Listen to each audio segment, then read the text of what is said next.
Mooie plaatsen van een koperen kees is het theater Snitsjoerd officieel opleveren.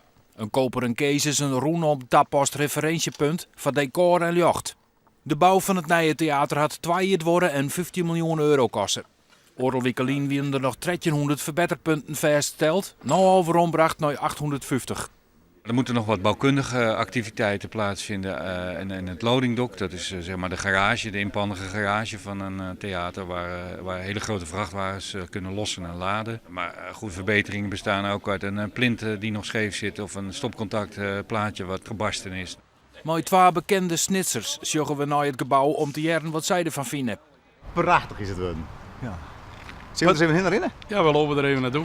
Geweldig, hé. Ja, het is heel warm allemaal.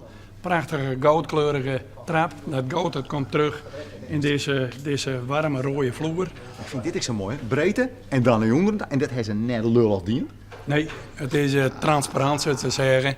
Henk, jongen, wat is dit ten nou? Is dat een nieuwe naam voor de sales? Spreekt dat eens van me uit? Volgens mij staat er Teutenzaal. En waar gaat dat over? Teutenzaal heeft alles te maken met de familie Brenninkmeijer, CNA. Dus de lapkepoepen. Ja. En van horen en zeggen heb ik dat de familie Brenninkmeijer nou achter de schermen ook aardig financieel bezig geweest heeft. Mooi jongen, de Teutenzaal in. Prachtig, prachtig. Dus die woont het in theater, begreep ik, man. Ja, ik wel, Henk. Wij hebben natuurlijk nog heel veel dient in onze oude ambitia vroeger.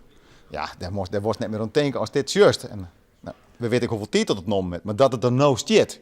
Ja, ik ben een grutskop. Ja, ik ben er super stil van. Nou, Stil? mensen die mij kennen. Ja, maar ik vind het is echt imponerend.